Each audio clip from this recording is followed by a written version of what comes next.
الفاتحة تبينة القبول وتمام كل صول ومأمول وعلانية أن الله تعالى يفتح علينا فتوح العارفين ويفقهنا في الدين ويرزقنا كمال الإخلاص واليقين ثم إلى أرواح مشايخنا ومعلمينا في الدين ومؤلف هذا الكتاب أن الله تعالى يتغشاهم بالرحمة والمغفرة وينفعنا ببركاتهم وأسرارهم وأنوارهم وإلى حضرة النبي محمد صلى الله عليه وسلم بسر الفاتحة.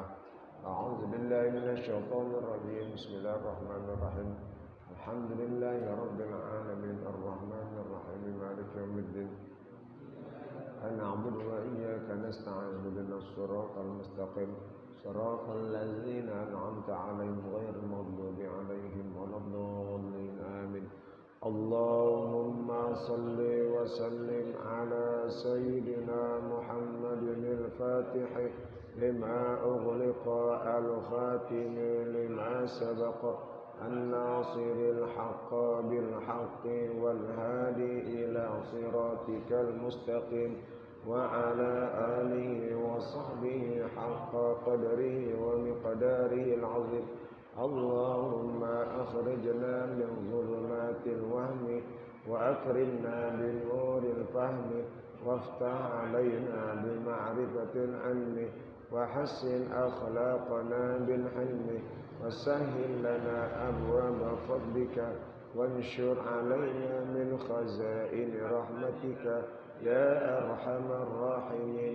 رضينا بالله ربا وبالإسلام دينا وبمحمد نبيا ورسولا. اللهم أنت ربي لا إله إلا أنت خلقتني وأنا عبدك وأنا على عهدك ووعدك ما استطعت. أعوذ بك من شر ما صنعت. أبوء لك بنعمتك علي وأبوء بذنبي فاغفر لي فإنه لا يغفر الذنوب إلا أنت. Bacaannya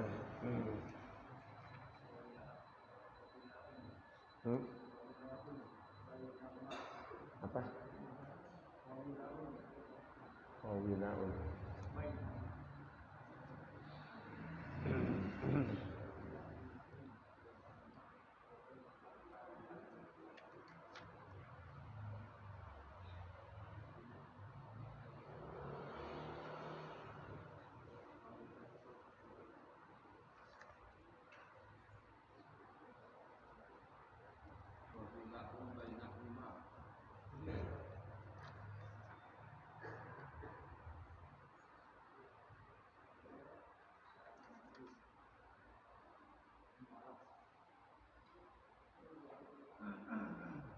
Wilaun.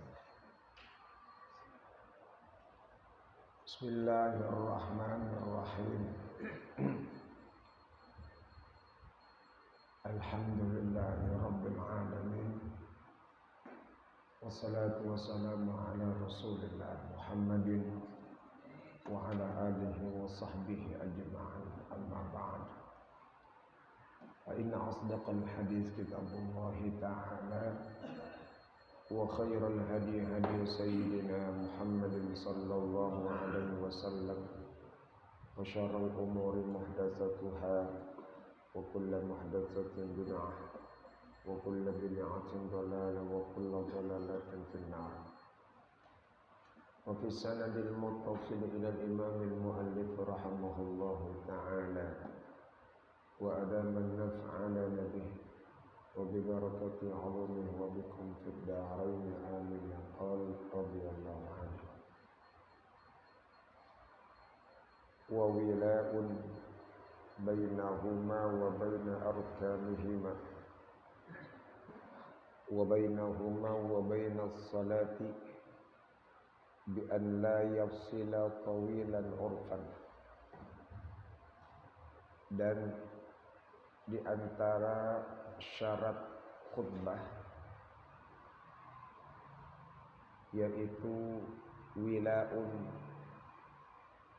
berturut-turut atau mualat di antara dua khutbah,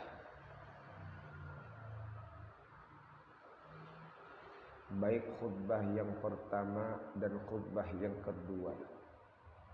Wa baina arkanihima, mualat di antara rukun-rukun keduanya, antara hamdalah dengan salawat, wasiat taqwa, membaca ayat Quran dan doa.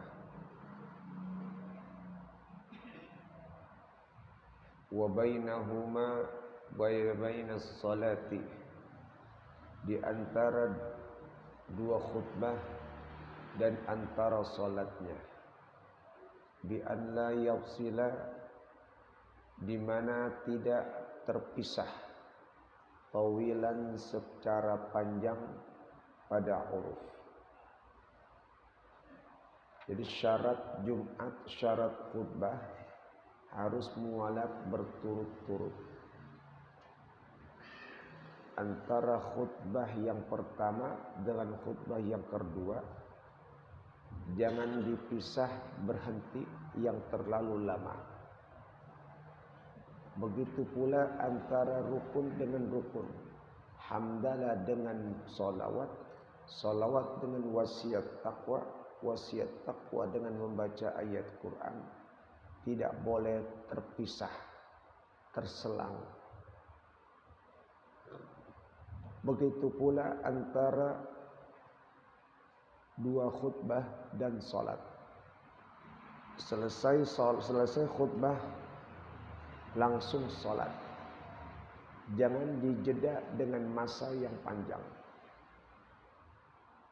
Kalau dijeda dengan masa yang panjang seperti berdiam antara rukun dengan rukun, berdiam dengan diam yang panjang. Seperti dia Alhamdulillahi nahmaduhu wa nasta'inuhu wa nastaghfiruh wa na'udzu billahi min syururi anfusina wa min sayyiati a'malina. Man yahdihillahu fala mudilla lahu wa man yudlil fala hadiya lahu. Asyhadu an la ilaha illallah wahdahu la syarika lah wa asyhadu anna Muhammadan abduhu wa rasuluh. Masuk salawat sampai wa rasuluh, dia berhenti. Dia lupa khotibnya. Hanya habis itu ceritanya dia mau lanjutin, mau baca lagi. Kelupaan, dia diam mikir dulu. Itu kalau diamnya lama, nah itu putus mualat. Jadi jangan diam. Kalau nggak hafal, lah ada langsung aja sholawat. Allahumma sholli ala sayyidina Muhammad wa ala. Jadi jangan terfokus dengan bacaan, tapi perhatikanlah antara rukun-rukun itu jangan terpisah. Ya. Kalau ada khatib jeda lama, mualat putus mualat. Jumatnya khutbahnya tidak sah. Kalau dia lupa, berarti dia ulang lagi untuk menyambungnya. Gitu. Kalau putus, dilanjutin nggak sah, harus ulang lagi.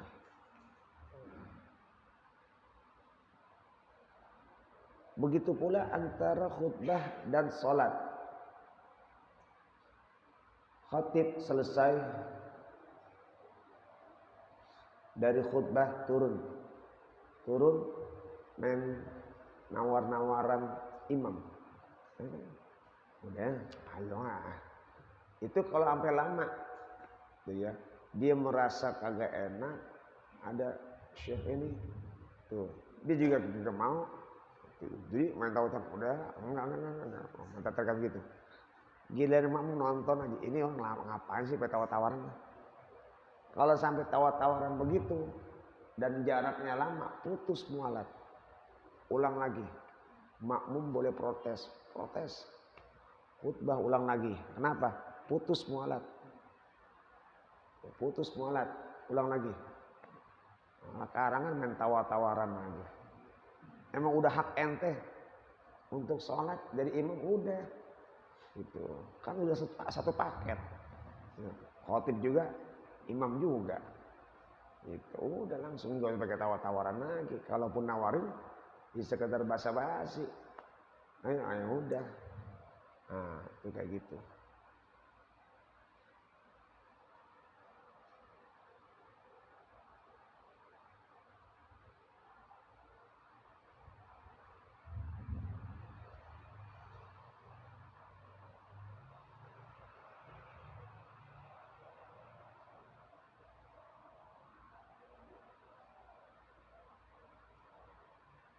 Wa sayati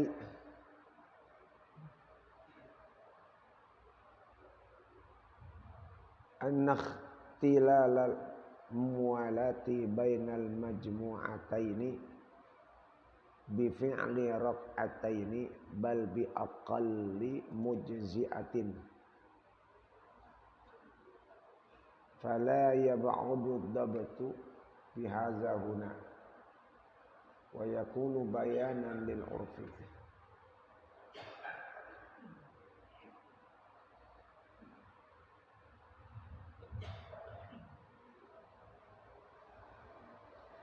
Dan akan datang bahwa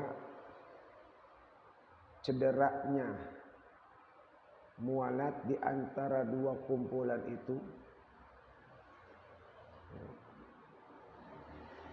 dengan perbuatan 2 rakaat salat. Jadi yang disebut mualatnya itu cedera itu dengan jarak salat 2 rakaat.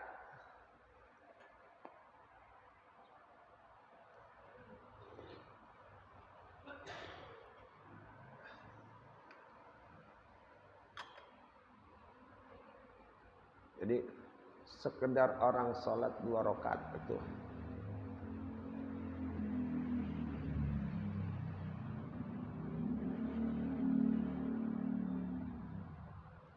Bal bi aqall mujzi'atin.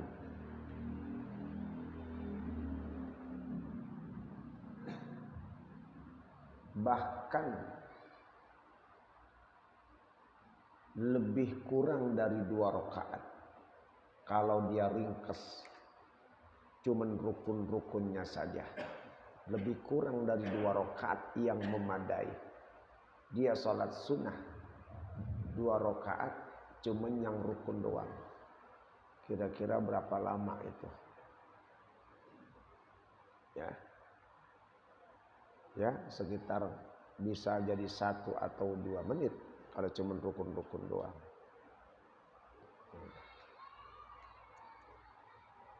Fala yab'udu ad-dabtu bihadza huna.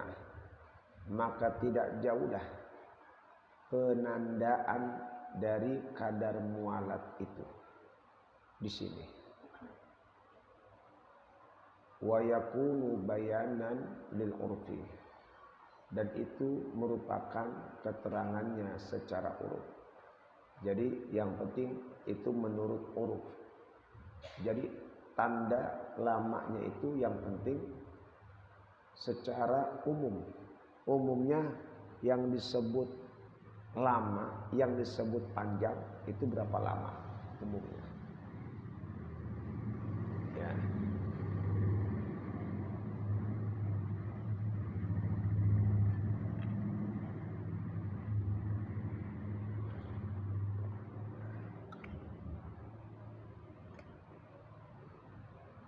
Wa sunna li muridiha al-jum'ati wa illam talzamhu ghuslun.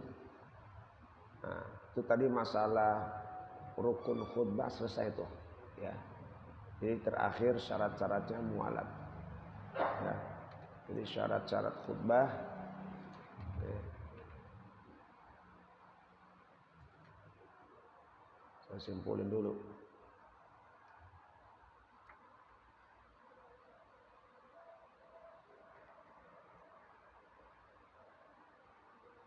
Jadi syarat-syarat khutbah yang pertama harus diperdengarkan oleh 40 orang. Rukun-rukunnya diperdengarkan oleh 40 orang. Yang kedua, rukun-rukunnya dengan bahasa Arab. Yang ketiga, berdiri bagi yang mampu. Yang keempat, suci dari hadas dan najis. Yang kelima, menutup aurat. Yang keenam, duduk di antara 2 khutbah. Yang ketujuh, mualat berturut-turut. Itu syarat dari khutbah.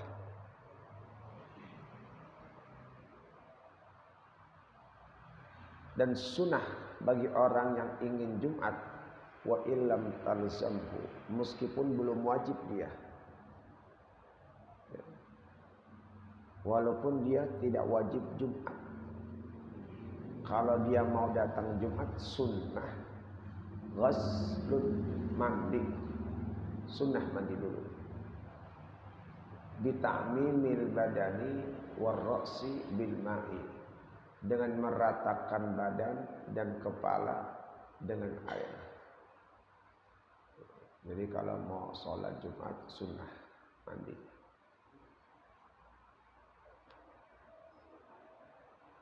Fa in ajaza sunnah tayammama biniyatil ghusli. Kalau tidak mampu mandi, sunnah tayammum dengan niat mandi. Mau mandi nggak bisa, nah, maka tayammum.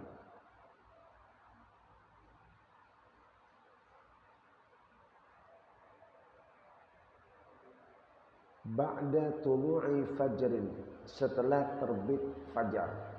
Jadi sunnah kesunahannya sudah masuk setelah terbit fajar. Jadi waktu mandi Jumat sudah masuk setelah terbit fajar, yakni waktu subuh. Waktu subuh itu sudah masuk mandi Jumat.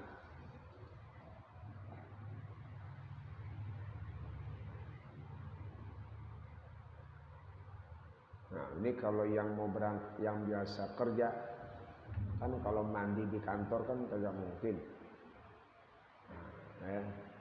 Nah, itu dari rumah udah niat. Umpamanya dia sholat Jumatnya di mana? Nah, itu udah masuk waktunya. Niatin aja. Awaitu ghusla li sholatil Jum'ah. Udah.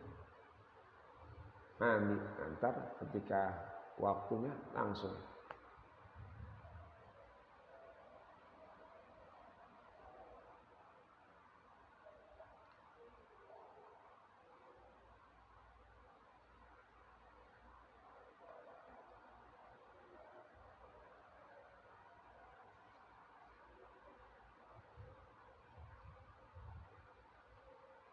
Wa yanbaghi li sha'imin khasyiya minhu muftiran tarkuhu. Sebaiknya bagi orang puasa yang takut batal meninggalkan mandi. Jadi kalau orang lagi puasa, dia takut batal puasanya karena mandi Jumat, boleh dia nggak mandi, karena mandi Jumat itu sunnah. Batal puasa, kalau puasa itu wajib.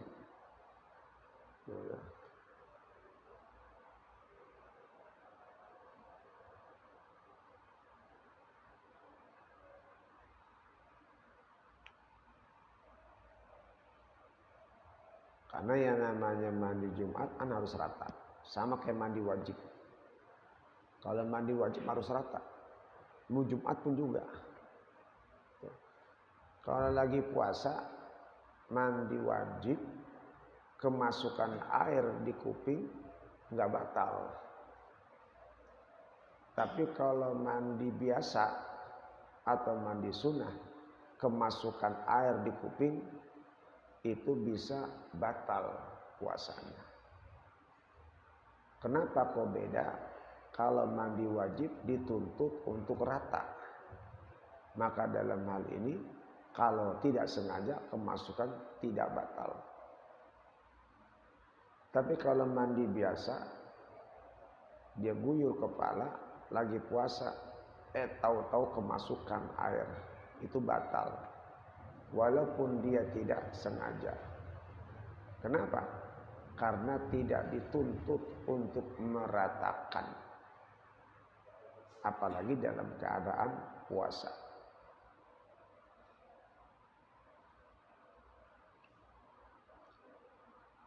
Wa kaza sairul aghsali al-masnunati. Begitu pula seluruh mandi-mandi yang disunahkan.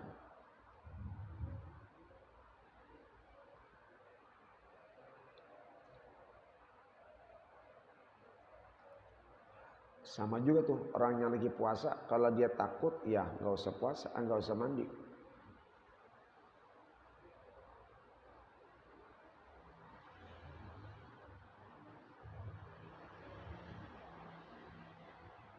Jadi itu ya.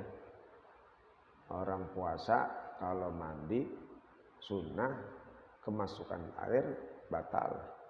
Orang puasa kalau mandi wajib kemasukan air nggak batal.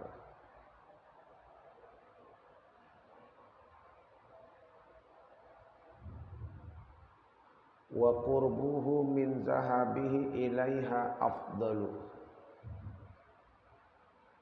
Dekatnya mandi dari perginya ke Jumat lebih afdal. Mandinya kapan dia akan berangkat Jumat? Nanti jam 11. Nah, mandi jam 11 lebih utama daripada dia mandi habis sholat subuh. Kenapa? Karena dekat dalam pelaksanaan Jumat.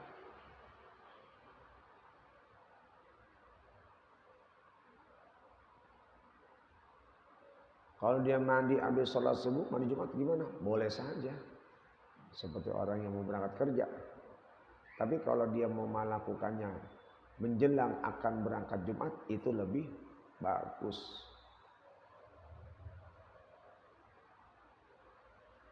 Walau ta'aradal ghuslu wa tabkiru famura'atul ghusli aula.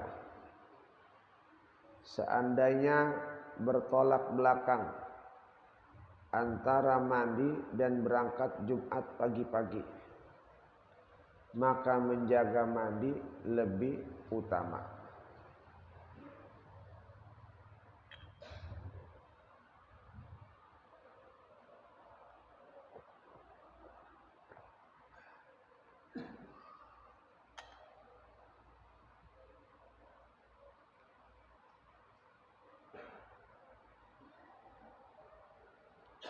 Nah,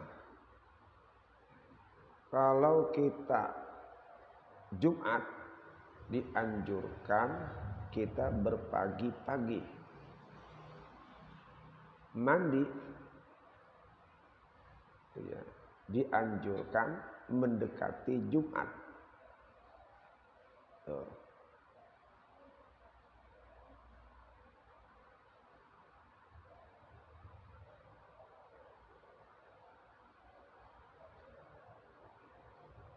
Ya. Nah, andai kata bertentangan antara mandi dan berpagi-pagi. Kalau dia mandi ya, maka luputlah berpagi-pagi. Kalau dia datang berpagi-pagi, luputlah mandi. Ya. Biasanya gini, kalau mandi menghilangkan bau keringat, pastinya kalau dia mandinya menjelang waktu Jumat itu lebih bagus. Permasalahannya dalam sholat Jumat juga ada keutamaan datang lebih awal, berpagi-pagi. Jam 7 sudah berangkat Jumat. Berangkat Jumatnya kemana? Berangkat Jumatnya ke Istiqlal, jalan kaki.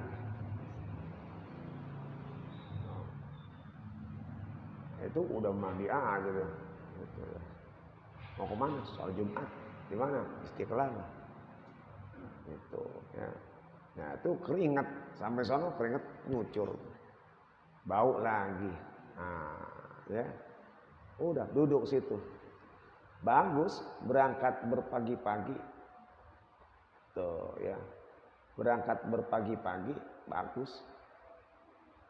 Atau dia berangkat pagi-pagi, rumahnya di RW 5. Sholat Jumatnya di sini, berangkat jam 7. Tuh, ya. Bagus. Namanya tuh tabekir, berangkat pagi-pagi. Ya, mau kemana rapi banget, udah pakai pakaian aja. Kayak sarung, pakai peci, semuanya tuh, mau sejadah. Mau kondangan kemana? Mau sholat Jumat. Sholat Jumat di mana? Ya itu depan, ya lah.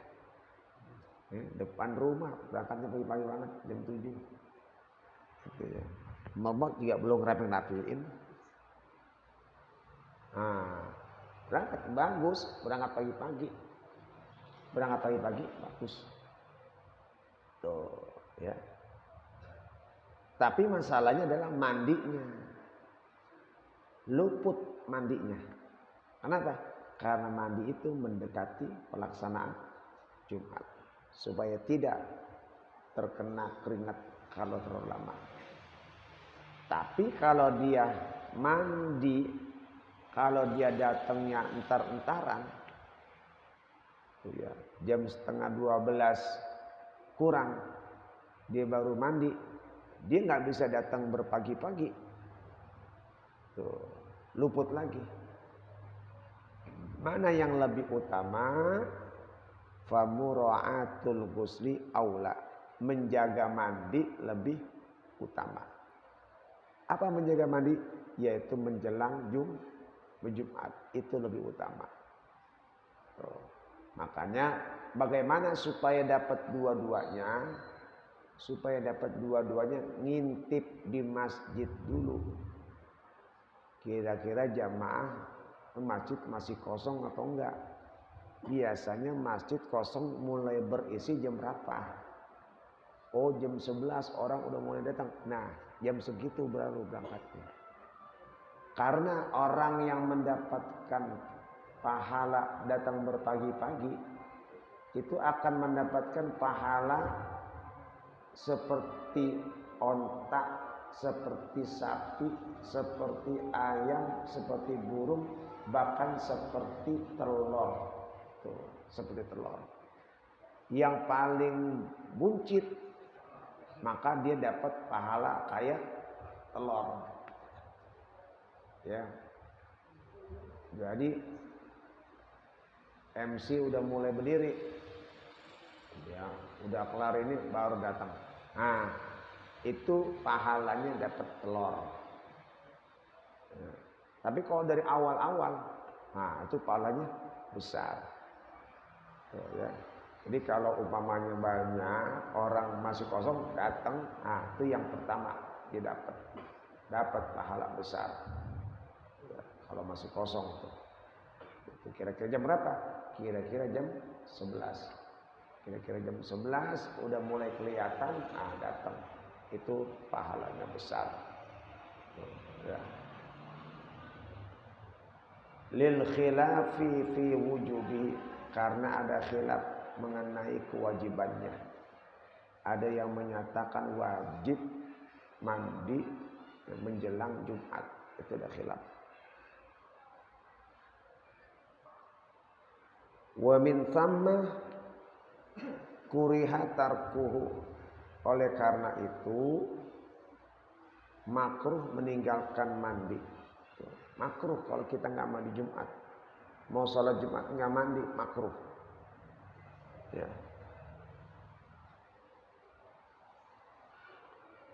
Diutamakan mandi Jumat, jangan sampai nggak mandi.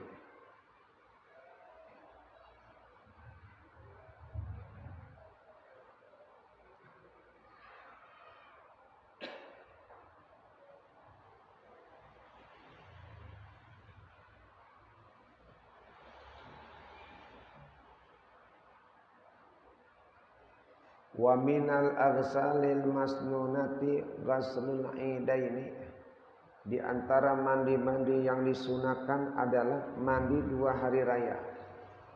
2 hari raya dianjurkan mandi. Wal kusufain, dan mandi 2 gerhana. Wal istisqa'i, mandi salat istisqa. Wa aghsalil haji, dan mandi haji, mandi ihram, mandi di Arafah, mandi mabit, itu disunahkan mandi. Mandi melontar jumrah.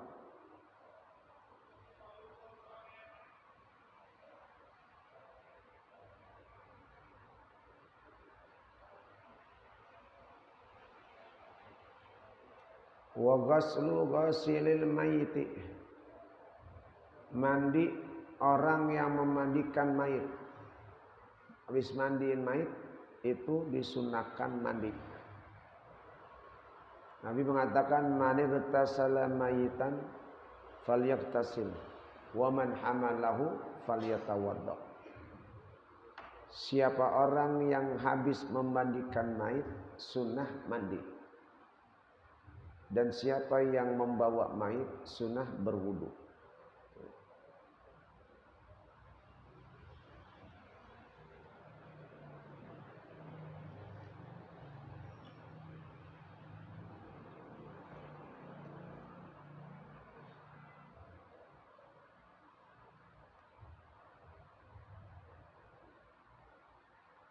Kenapa kok dianjurkan mandi kalau habis mandiin mayat? Karena orang yang memandikan mayat itu menyentuh jasad yang sunyi dari ruh. Kalau menyentuh tubuh jasad yang tiada berruh akan membuat dirinya menjadi lemah. Maka dengan mandi itu membuat dirinya menjadi segar kembali. Itu dia. Alasannya kenapa kok habis mandi mayat kok pakai mandi? Itu dia. Jadi mandi itu membuat dirinya jadi segar. Makanya kenapa kok orang habis mimpi, habis berhubungan mandi? Karena itu menyegarkan. Itu ya. Habis ototnya pada kenceng, biar lentur lagi, jangan tegang. Nah, tuh ya, mandi biar seger lagi. Jadi, gitu. Makanya dianjurkan mandi secara dari sisi kesehatan begitu.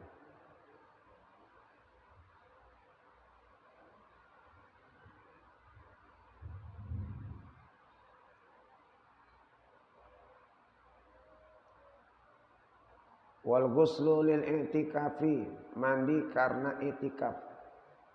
Mau i'tikaf, mandi dulu. Walikulli laitin min ramadana, dan setiap malam dari Ramadan.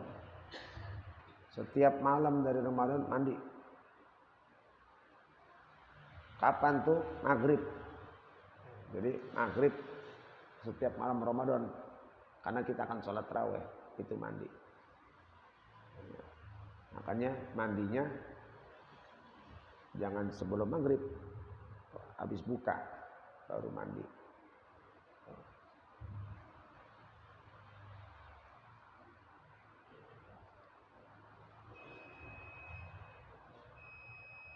Wali hijamatin, mandi habis dibekam. Dibekam, sunnah mandi.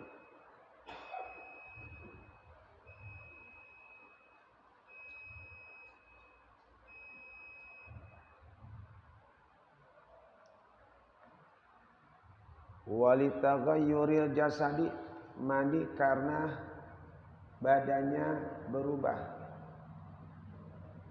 Karena bau, badannya udah nggak enak nih, nah, itu mandi. Itu sunnah juga tuh. Ya, sunnah, badan udah nggak enak bau, itu sunnah mandi. Jadi kalau gitu mandi sore itu sunnah atau tidak?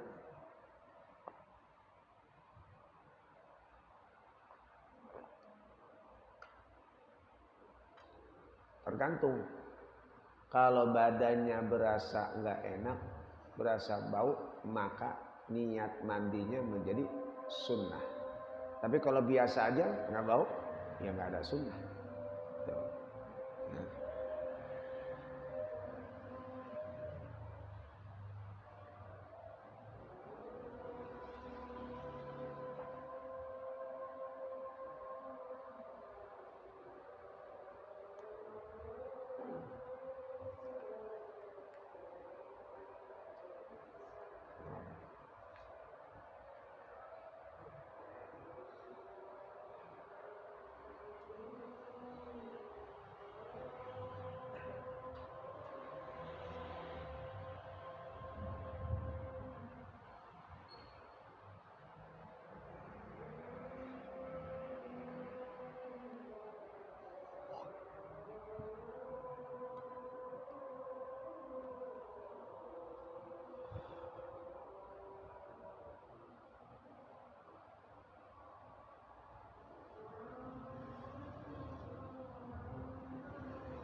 Wa ghuslul kafiri idza aslama lil amri bih. Sunnah mandi orang kafir apabila masuk Islam. Orang kafir kalau masuk Islam itu juga sunnah mandi. Walam yajib dan tidak wajib. Ya. Lianna kasirina aslamu walam yu'maru bih. Karena kebanyakan mereka sudah Islam, maka tidak diperintah lagi. Jadi orang kafir sudah masuk Islam, udah luput, tapi sunnah mandi, mandinya nggak wajib. Kenapa dianjurkan sunnah? Karena dia dalam keadaan kotor, dia berhadas besar juga ada,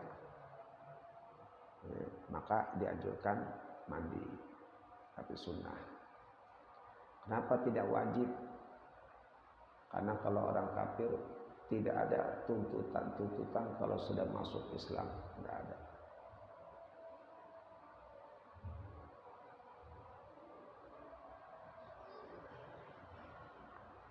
Wa hadza idza lam ya'rid lahu fil kufri ma yujibul ghusla min janabatin aw nahwiha wa illa wajabal ghusl.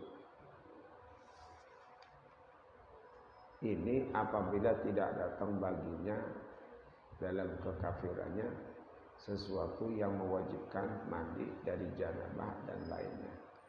Wa illa wajabal ghusl. Jikalau tidak, maka wajiblah mandi. Penekanan di sini ada lagi. Kalau memang di waktu kafir dia tahu, dia ingat ada yang menyebabkan wajib mandi karena janabah dan lainnya, maka mandinya wajib. Tapi kalau dia ternyata nggak tahu bahwa dia itu sudah berhubungan atau belum, maka mandinya menjadi sunnah.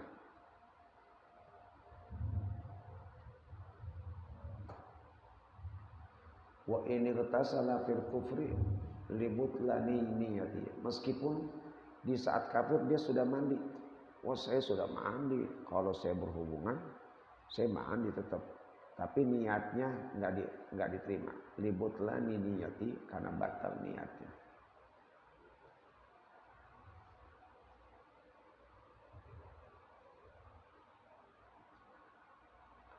Wa akaduha ghuslul jum'ati thumma min ghuslil maiti. Mandi yang paling bagus adalah mandi Jumat, kemudian memandikan mayit.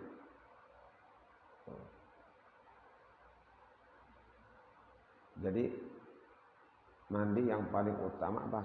Mandi sholat Jumat itu yang paling utama. Setiap tingkatan ibadah ada keutamaannya. Masalah sholat mana yang lebih utama? Sholat Jumat. Jamaah Jumat. Mandi Jumat, itu yang lebih utama. Kemudian memandikan mayit yang kedua.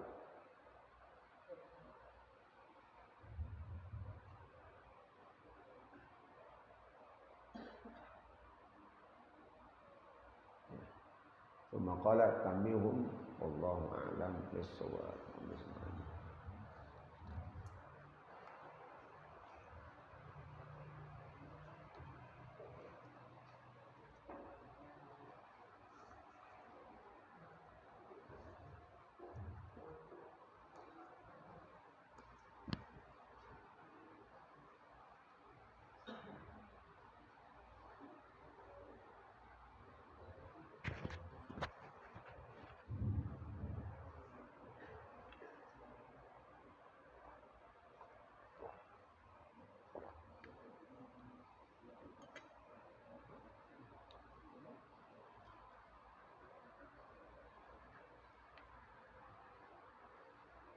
Bacaannya wa amal yadani. Bismillahirrahmanirrahim. Wa ammal yadani fa'alaika bibastihima fis sadaqat. Adapun kedua tangan, maka kamu harus membentangkan kedua tanganmu dalam bersedekah. Di antara bagian-bagian anggota tubuh yang perlu dijaga adalah tangan.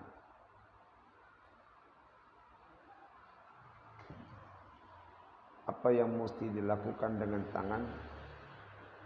Kita harus membentangkan tangan kita dalam bersedekah. Biar ringan. Ya. Biar ringan tangan kita. Karena yang namanya orang sedekah kudu pakai tangan. Walaupun dia nggak megang duit. Dia nggak megang duit. Tetap pakai tangan juga. ATM. Banking, pakai HP, tangan juga. Coba kalau nggak pakai tangan, gimana mencetnya? Tuh. Jadi dalam tangan ini sangat erat sekali kaitannya dalam bersedekah. Ulurkan tangan untuk mengeluarkan dari harta yang kita miliki untuk kita sedekahkan. Keluarin duit, kasih tempat-tempat kebaikan. Kasih orang-orang yang baik, orang-orang yang membutuhkan.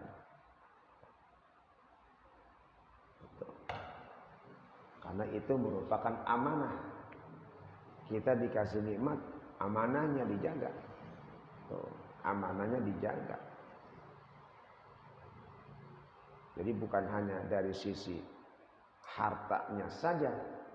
Harta itu amanah, tangan itu juga amanah. Tuh. Harta dituntut untuk dikeluarkan, tangan dituntut mencari sesuatu yang bisa diberikan kepada seseorang.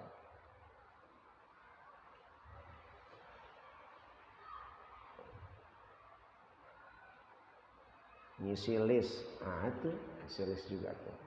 Tangan juga ngetik tuh. Ya, belum dikirim aja nih sama musuh.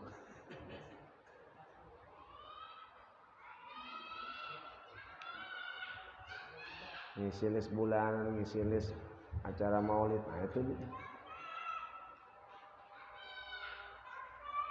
Wa i'anatil muslimina fil hajati, menolong orang-orang muslim dalam kebutuhan-kebutuhannya. Menolong orang-orang muslim segala kebutuhan-kebutuhan. Apa yang dia butuhkan, tangan kita berperan. Jangan sedekap. Orang muslim punya butuh, kita dakep aja. Jangan, bantuin. So, ya.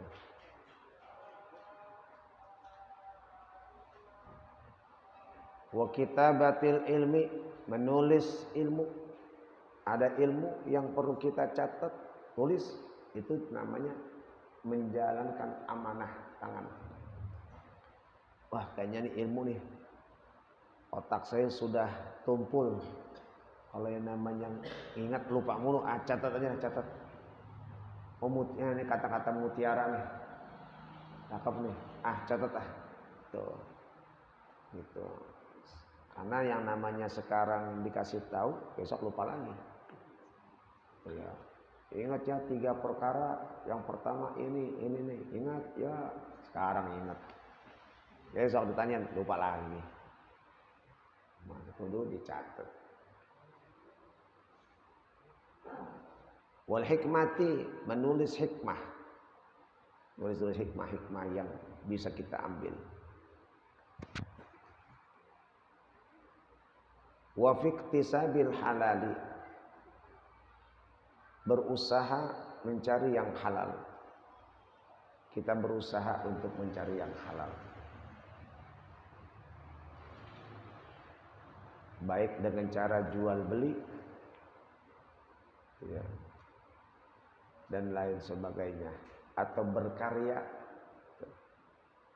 biniyatil isti'anati 'alad din, dengan niat untuk membantu agama. usaha, bisnis, cari duit, semua jalannya menuju agama. Tuh. Bukan jalannya untuk kenikmatan duniawi. Ya. Kita kerja jalannya untuk agama. Kita bisnis ini, bisnis itu, jalannya untuk agama.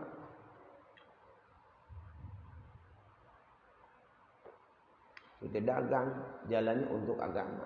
Semuanya untuk agama.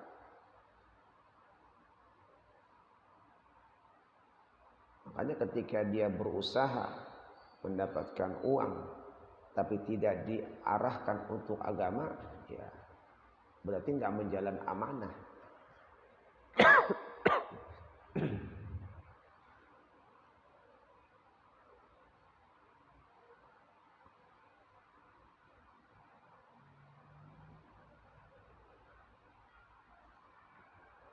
Wahfazhuma an antadriba bihima musliman. Jaga kedua tangan dari memukul orang muslim. Jangan kita gunakan tangan kita buat mukul orang muslim. Jangan.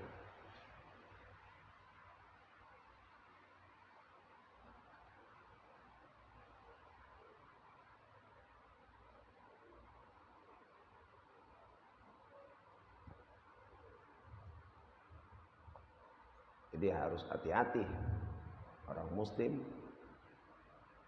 yang dimana kita berkaitan dengan orang muslim, jangan sampai orang muslim kita pukul dengan kedua tangan kita.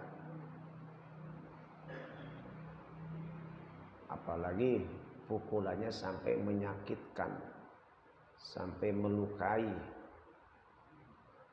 Belum lagi pukulannya yang dahsyat lagi, pukulan macam-macam, bikin orang jadi pingsan, orang jadi mati. Nah, itu lebih lagi jaga.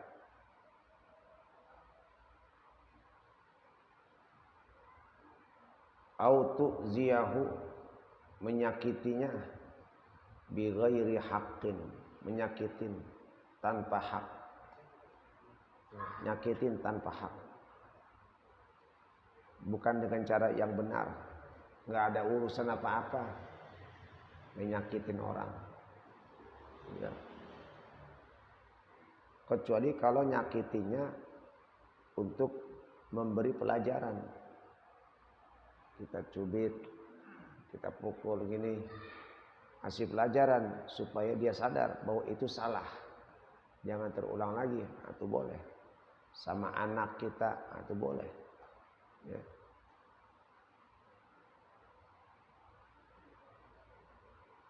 Tapi jangan mukul wajah. Nggak boleh mukul wajah.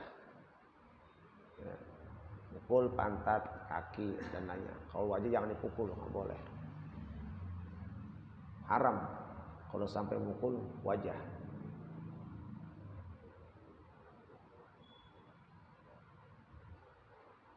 Au ta'khudha bihima ma la yajuzu laka akhdhuhu min amwalil muslimin. Jaga juga dari mengambil sesuatu yang tidak boleh diambil dari harta orang muslim. Enggak boleh ngambil harta orang muslim yang memang bukan hak kita, bukan punya kita, jangan kita ambil. Meski itu di jalanan. Di jalanan bukan punya kita, jangan kita ambil. Lalu kita milikin, lalu kita beliin, jangan.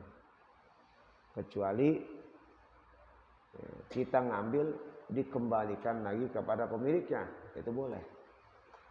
Tapi kalau kita ngambil, alhamdulillah dapat rezeki, nemu duit. Memang nemu duit, tapi bukan rezeki ente.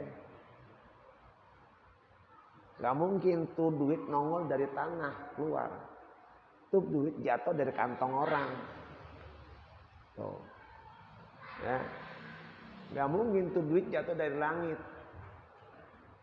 Tuh duit jatuh dari kantong orang. Nah oleh karena itu duit ada yang punya. Jadi bukan rezeki. Itu amanat. Ketika itu amanat diambil, berikan kepada pemiliknya. Tuh. Kalau kita ambil, kita jajanin, kita beliin, itu namanya ngambil hak orang. Tuh. Ya.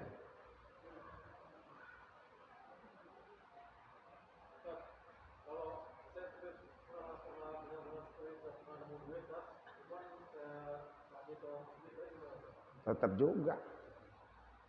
Jangan. Nah, kalau mau kasih masjid mendingan uang ente sendiri masukin. Iya, walaupun makanya itu tanggung jawabnya di situ.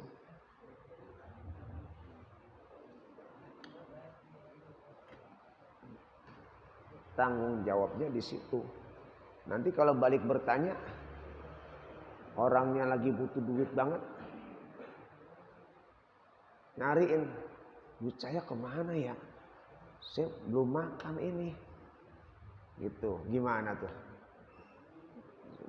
Malah saya butuh banget buat bayar ini nih. Saya nemuin, mana? Udah masukin kotak amal. Ya, kunci mana? Hilang. Gimana? Nah, jadi jangan langsung gegabah memasukin ke dalam kotak amal. Yang masukin ke kotak amal uang kita sendiri. Kalau uang boleh nemu, pulangin kepada pemiliknya. Bagaimana cara mulanginya? Ya, kalau kita tahu orang itu dengan cara diinformasikan telah ditemukan sejumlah uang. Barang siapa yang merasa kehilangan uang, maka silakan menghubungi nomor sekian. Udah. Nah, sampai kapan? Sampai setahun. Ya. Jangan kita ambil dulu kalau belum sampai setahun. Terus hubungin lagi. Ya, tempel lagi. Nah, nggak ada setahun nggak ada yang ngakuin, boleh kita milikin. Setelah setahun baru kita masukin kotak amal. Tuh, ya. Nah kalau kita tidak bisa, nggak mau repot, jangan diambil, nah biarin aja. Itu urusan dia. Ngapa jadi kita pusing-pusing? Gitu. Sekarang kalau kita yang ngambil, kita masukin, salah juga kita. Lah bukan uang ente, kenapa dimasukin? Itu bisa dituntut juga. Tuh, ya. Jadi kalau kita nggak sanggup menjalankan amanah itu, jangan diambil.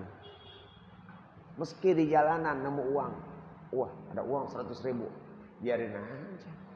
Pura-pura kagak lihat.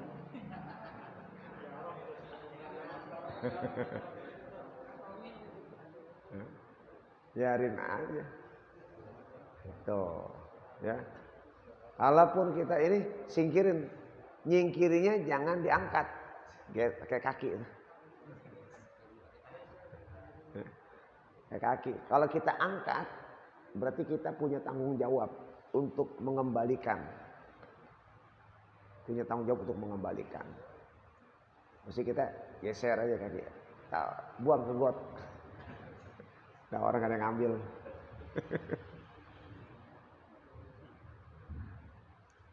Meskipun nemu uang 1 juta, ya siap gak mengembalikan? Kalau siap ambil.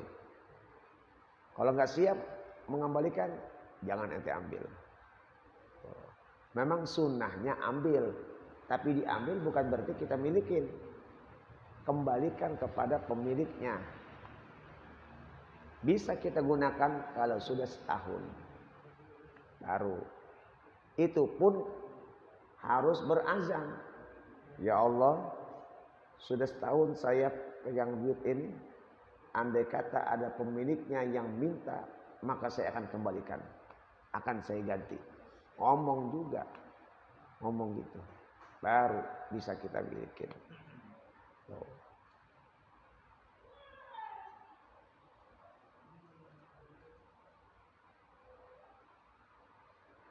Kal akhdhi bil zulmi, seperti mengambil dengan zalim, bukan haknya diambil.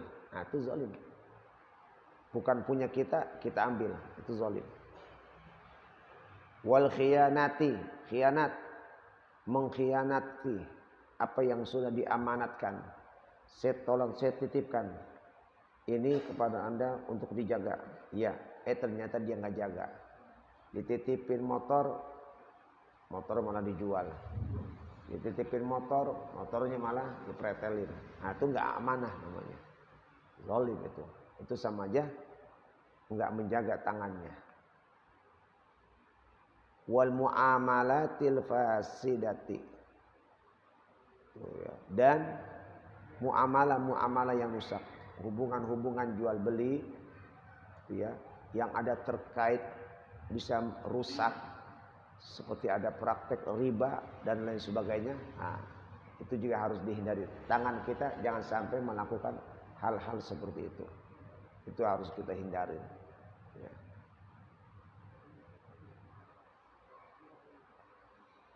Jadi dijaga itu tangan. Tangan itu amanah, gunakan dengan sebaik-baiknya.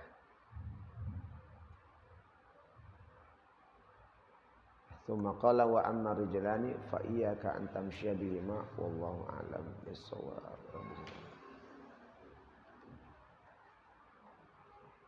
Hadirin jamaah, ada maklumat.